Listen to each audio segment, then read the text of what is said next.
ሰላም ጤና ይስጥልኝ ተመልካቾቻችን እንደምን አላችሁ? የዕለቱን ዜናዎች ይዘን ቀርበናል። ዜናዎችን የማቀርብላችሁ መልካም ሞላ ነኝ።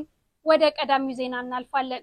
የጎንደር ከተማ አካል በሆነችው ጠዳ ክፍለ ከተማና በጎንደር ዙሪያ ወረዳ ማክሰኝት ከተማ ዙሪያ ከፍተኛ ተጋድሎ እየተደረገ መሆኑ ተሰማ። የአማራ ፋኖ ብሔራዊ ኃይል ሰሜን አማራ ቀጠና በላይ ዘለቀ እዝ ዳግማዊ ቴዎድሮስ 5ኛ ኮር ከተለያዩ ክፍለ ጦር የተውጣጡ ጀግኖችን በጥምረት ዛሬ መስከረም 19 2018 ዓ.ም ከቀኑ 9 ሰዓት በተመሳሳይ ማክሰኝት ከተማ ዙሪያና ጠዳ ከተማ ውስጥ በሚገኙ በአገዛዙ ወታደራዊ ካምፖች ላይ ያነጣጠረ ጥቃት ፈጽሟል። በአውደ ውጊያ በአገዛዙ በኩል ከፍተኛ የሆነ ሰብአዊና ቁሳዊ ኪሳራ የደረሰ ሲሆን ወደ ገጠር ለኦፕሬሽን የላከውን ጥምር ኃይል በመኪና በማመላለስ ለመከላከል መሞከሩም ታውቋል። ሆኖም ከፍተኛ ጥረት ያደረገው የብልጽግና ኃይል በርካታ ኃይሉ ከጥቅም ውጭ መደረጉ ተሰምቷል። የአማራ ፋኖ ብሔራዊ ኃይል ምዕራብ አማራ ቀጠና ቴዎድሮስ እዝ ሐዲስ ዓለማየሁ 7ኛ ክፍለ ጦር የደጃዝማች ተርዳጓሉ ብርጌድ ጉዳልማ ላይ ከ12 ሰዓት እስከ 7 ሰዓት በተከታታይ የፈጀ ውጊያ አካሄደ። በዚህም የአብይ አህመድ አገዛዝን ለመጠበቅ የተሰለፉ የሚሊሻ አድማ ብተና የፖሊስና የመከላከያ ሰራዊት አባላት ከባድ ምት ደርሶባቸዋል። የተርዳጓሉ ፋኖዎች ለአገዛዙ ሰራዊት የእግር እሳት ሆኖበታል የተባለ ሲሆን በዚህም ከ20 በላይ ያገዛዙ ወታደር ሲሞት ከ21 በላይ ቁስለኛ መሆኑ ታውቋል። በርካታ የቡድን መሳሪያ እንደተማረከም አፋብኃ አስታውቋል። ሆኖም የፋኖን ክንድ መቋቋም ያቃተው የብልጽግና ሰራዊት ተግባር ማናየ የተባለ አርሶ አደርን ሲረሽን አበው ምረት የተባለ ቆስሏል። እንደዚሁም በመንገድ ላይ ያገኘውን የግለሰብ ባጃጅ አቃጥሏል። በሌላ ዜና የአፋብኃ ምዕራብ አማራ ቀጠና ቴዎድሮስ እዝ ራስ ቢትወደድ መንገሻ ቲከም ወይም 5ኛ ክፍለ ጦር አረንዛው ዳሞት ብርጌድ ተጋድሎ መፈጸሙ ታውቋል።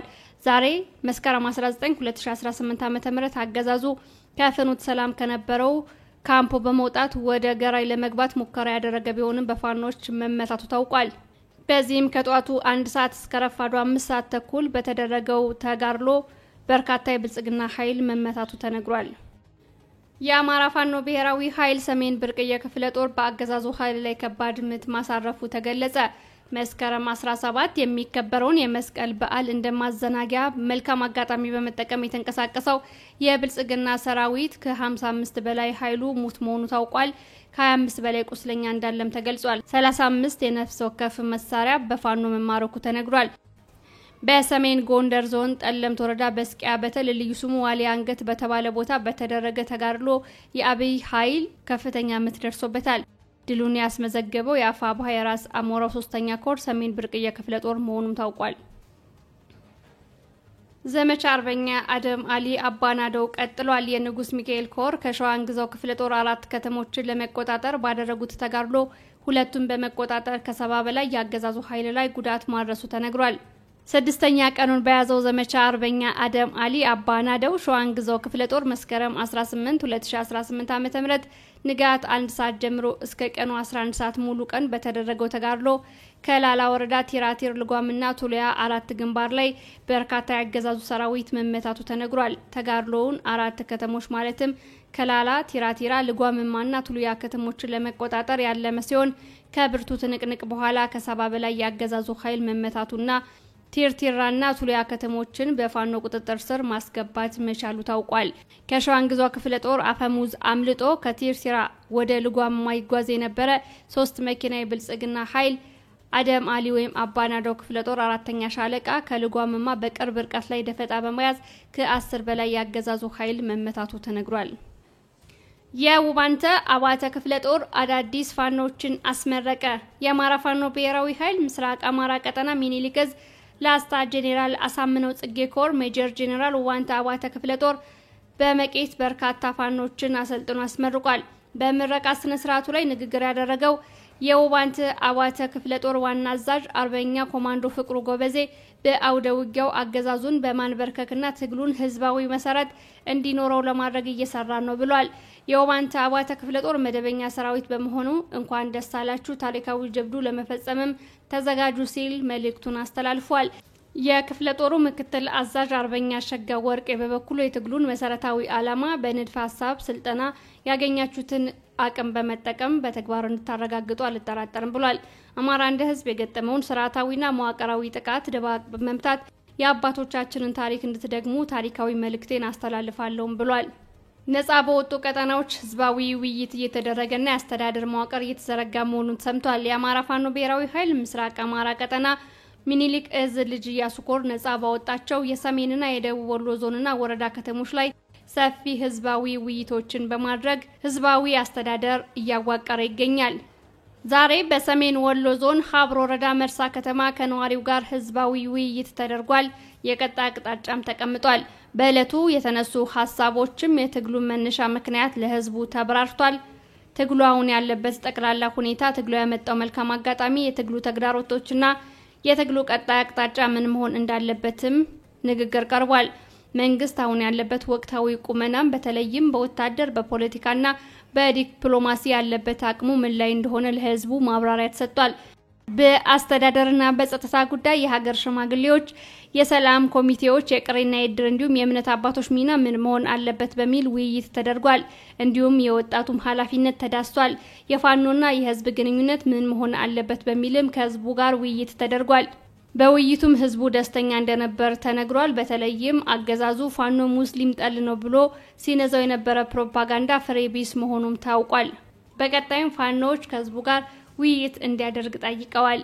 በተለይም እናንተ ከተማውን በመያዛችሁ ሰላም አግኝተናል ስትባሉ የነበረውን የሐሰት ስም ማጥፋት በተግባር የህዝብ ልጅ መሆናችሁን አሳይታችሁናል፣ እኛም ከመሳቀቅ ድነናል ሲሉ ህዝቡ ለፋኖ ሐሳቡን ገልጿል። መረጃውን ያደረሰን የአማራ ፋኖ ብሔራዊ ኃይል ምስራቅ አማራ ቀጠና ሚኒሊክ እዝ ልጅ ኢያሱ ኮር ምክትል ሰብሳቢና የፖለቲካ ጉዳዮች ኃላፊ ነው። ዕለታዊ መረጃዎቻችን ቀጥለዋል። ወደ ቀጣዩ ዜና እናልፋለን። በቅርቡ የተመሰረተው ትብብር ለኢትዮጵያ አንድነት መንግስታዊ ሽብር በአዲሱ ዓመት ሊገታ ይገባል ሲል መግለጫ ሰጠ። በተለያዩ ስርዓቶች እንደተለመደው ህዝብ በአዲስ ዓመት ተስፋ እንዲሰንቅ መጠናቸው ቢለያይም ግጭቶችን በማቆም የፖለቲካ እስረኞችን በይቅርታ በመፍታት የሰው ኑሮ ያከበዱ ጫናዎችን በማቅለል ጥረቶችን ሲያደርጉ ታዝበናል። በታሪክ ድርሳናትም ተጽፎ ይገኛል። በዚህ አዲስ ዓመትም ከሂደታዊ አስገዳጅነቱ በመለስ ስርዓቱ ወደ ቀልቡ ተመልሶ እንዲህ ያሉ በጎ መነሳሳቶችን ይወስድ ሆኖ የሚል ጥቂት የማይባሉ ዜጎች ሐሳብ ነበር። ያ ሳይሆን በተቃራኒው እገታ፣ ግድያ፣ ዛቻ፣ ድሮን ጥቃት፣ ፖለቲካዊ ውጥረቶች፣ የኑሮ ጫናና መሰል ስርዓት ወለድ ምስቅልቅሎች ልካቸውን አሃዛቸውንና ቦታቸውን ቀይረው የህዝቡን ስቃይ እያናሩት ይገኛሉ።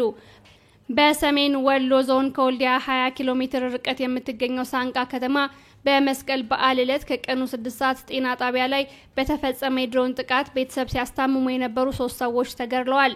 አንዲት የጤና ጣቢያው የጽዳት ሰራተኛ ከፍተኛ የአካል ጉዳት ደርሶባታል። 3 የጤና ጣቢያው የሕክምና ባለሙያዎች ቀላል የአካል ጉዳት ደርሶባቸዋል። የ6 ዓመት ህጻን ልጅ ከፍተኛ ጉዳት አስተናግዳለች። ከዚሁ ጋር ተያይዞ ላሊበላ ከተማ ከሚገኙ ቅርሶች መሃል ሆኖና ከአንድ ቋጥኝ ፍልፍል የተሰራው ገነተ ማርያም ቤተክርስቲያን አቅራቢያ የድሮን ጥቃት ተፈጽሞ እስካሁን ባለን መረጃ የተጎዳ ሰው ባይኖርም የቅርሱን መሰረት ነክቶት ይሆኖይ ብለን ስጋት ገብቶናል ብለውናል የአካባቢው ነዋሪዎች። ትብብር ለኢትዮጵያ አንድነት እንዲህ ያለውን ዘፈቀዳዊና ስርዓታዊ ወለድ መንግስታዊ ሽብር በጽኑ ያወግዛል። በሌላ በኩል እሁድ መስከረም 18 2018 ዓ.ም በጉራጌ ዞን ቡታጅራ ከተማ በመስቀን ወረዳ በሚገኙ ሁለት ወንድማማች ህዝቦች መካከል ግጭት ተከስቷል። ስናኑ ሴራ በተሰኘው የአካባቢው ባህላዊ እሴት አከባበርና ባለቤትነት ዙሪያ በተነሳ ብጥብጥ ጉዳቶች እንደተከሰቱ ከአካባቢው ምንጮች ለማወቅ ችለናል። መግለጫውን የሰጠው ትብብር ለኢትዮጵያ አንድነት ዛሬ ነው። የዕለቱ ዜናዎች እነዚህን ይመስላሉ። ስለተከታተላችሁን ከልብ እናመሰግናለን። መልካም ጊዜ